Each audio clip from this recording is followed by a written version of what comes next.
So, sa ginawa gini posible. Pag-abot sa Cebu, ang akong una-una, magbaklay ko gikan sa pantalan, paingon sa Mandawi. Kaya naaman dito ang missionary, basin o mahangyo na mga iapil ang kukliti sa Bacolod. Kalakaw na ko sa pantalan na ay nanawag sa likod. Ya pastor, paglingi ko, katong district supervisor si David, si Escalante. Yan rin sa, kung naman, istorya ang bungan na ta. Na-innocent nga akong kasakay. Lumaligya ay sapatos sa usamis. Kitagaan ako niya plate. Pero akong giignan nga, niya may akong plate. Ay iya maging pasulkin pugos kay magamit ko na ay magamit. So ako na lang ikuha. Muna nga, ako kang gitawag. Kung man, ako rin tinanong mo at tunta kung ilan ng kay basin malibre ako sa plate ko sa pagulod. Inya na, ikaw magamit na yan eh. Ikaw niya itong ginatag sa insect. Eh, matod pa niya, ako kung magamit niya ito. Wala na kumat ko sa Amerika, sa missionary. Nag-ubad kami tayo sa Bacolod. Nakabalik ako, may mga panalangin. Kasi natiyan nga, ako di ko makalimot yun, bisan ka saan. Sa Diyos, walay buta na dinigin. Usahay lang mo wave o decrease ang atong pagtuo. Pero sa Biblia niingon, Ginoo dugangi ang among pagtuo. Nga nagpulungan.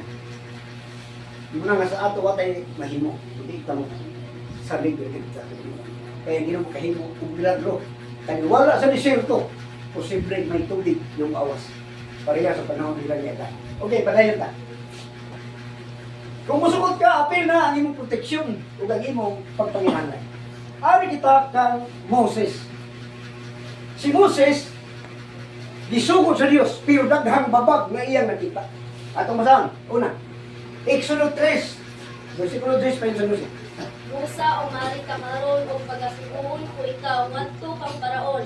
Aron kuwaon mo ang akong katawhan nga mga anak sa Israel ikan sa Egypto. Unya si Moises mitubag sa Dios.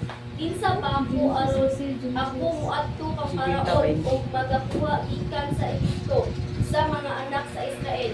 O siya miingon, sa pagkamatuod ako magauban kanimo o kini mao ang timaan alang kanimo nga ikaw akong gisugo unya ugali sa mga makuha mo nga kining katawhan gikan sa Egypto mag-aalagad kamo sa Dios sa ibabaw niining ubira.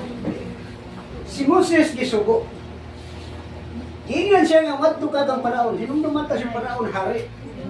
Kini si Moses gikan sa Ehipto, gi-exile ngadto sa kamingawan tungod kay naa siya ay nahimong sa laot sa Ehipto.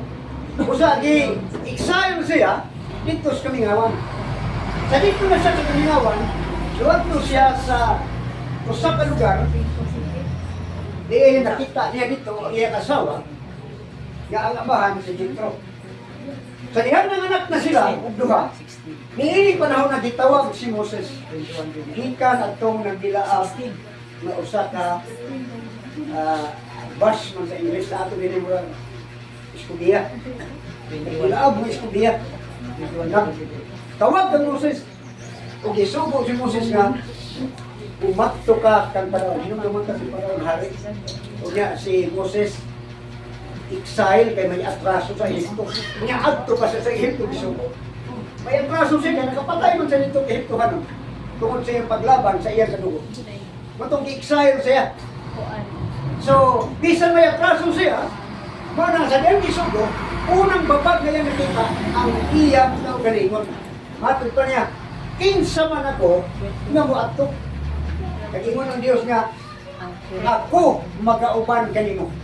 So muna sa Diyos, ako mag-auban kanino. So una niyang babag sa iyang kinabuhi, sa diyang isuko, ang iyang kaugalingon. Nga naman, kinsa man siya nga pagtulong paraw hari, unya siya sa daan sa Ehipto. Iinan siya ka Diyos, ako mag-auban kanino. Ikaduha, ang iyang pagduha-duha. Pagduha-duha siya. Ato tanaw ng Exodo 4, versikulo 1 kayo sa 4. Exodo 4, 1 kayo sa 4. O si Moises mitubag ug miingon, Apan aniya karon sila dili mundo kanako. Dili usab magkakalimot sa akong tingog kay magaingon sila. Wala magpakita kanimo si Jehova. O si Jehova niingon, unsa ba kana nga anaa sa imong kamot? Ug siya mitubag, usa ka sungkod. Ug siya mingon kaniya, ibalibag kana sa yuta. Ug iyang gibalibag sa yuta, ug kadto nahimo nga usa ka bitin. Ug si Moises milikay kaniini. Unya miingon si Jehova kang Moises, tuy-ora ang imong kamot ug kupti sa ikog. Ug iyang gituyod ang iyang kamot ug ikuptan niya kini ug kini mahimong sungkod sa iyang kamot.